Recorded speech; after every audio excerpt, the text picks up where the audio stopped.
Another thing you'll want to know when you're creating your general shape here is to move things organically. So we already know that we can grab vertices and we can shift them around, or we can grab faces and shift them around, whatever we want to do. But a lot of the times that doesn't look so nice when we're working with very organic shapes, right? We want things to be soft and fluffy. So when I move things like that, it's kind of hard to keep it in a soft movement. Maybe I want to, make this guy even tubbier and I want to have it softly scale out. But if I do that, I get this really hard edge here.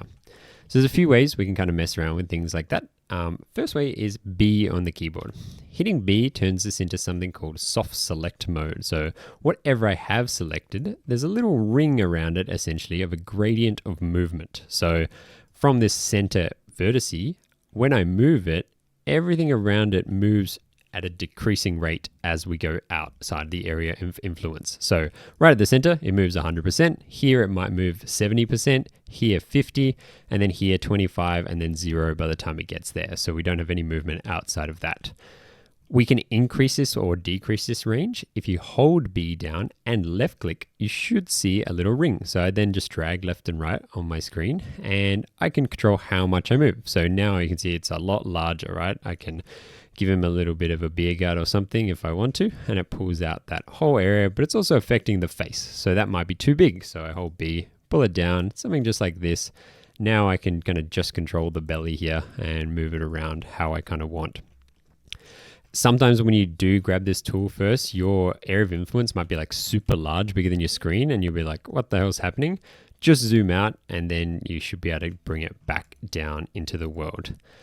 Another cool way we can kind of make some soft movements is, you would have done it a little bit with the submarine, but we're just going to go to deform at the top here, and we've got some deformers essentially. There's one in here called a lattice, and a lattice is kind of cool because it kind of just does your whole object. So if you've already kind of got arms and legs and you want to make changes, this can sometimes be kind of a cool way to do it. We can go to our little attribute editor over here, and you'll find some settings at the top. So that lattice shape has the divisions. So that means I can increase these, and it lets me kind of have more areas to control. If I want to make changes to this, I hold right click over the lattice, and now I can change to lattice point mode, which lets me grab these and make literal changes to it. They can be a bit annoying to select sometimes, so usually drawing a box is going to be more reliable, and just around the area I want to grab. And you can see I can make sort of changes here. One thing you'll find is this is a little bit harsh as well. Sometimes like it really pushes back. There's a little hidden thing in here called the FFD node, and it's just this little unticking local thing. And what that does, it makes everything kind of softer, which in our case is perfect, right? It's kind of what we want for this sort of shape. So now I can make some changes here. We can do that same belly thing here. We can make some very large changes.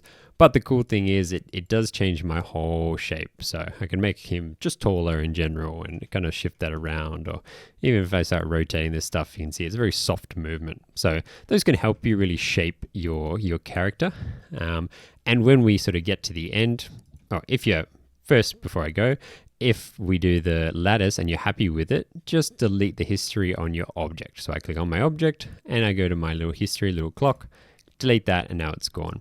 So what I was kind of just going to say is, once we've finished modeling this, we can even use things like soft select to do some posing. So you can see here, I could move my arms around by having, a larger sort of thing while still getting very organic moves. And, still probably have to get in there sometimes and make smaller changes, but it should work a lot nicer to move some big sort of shapes around.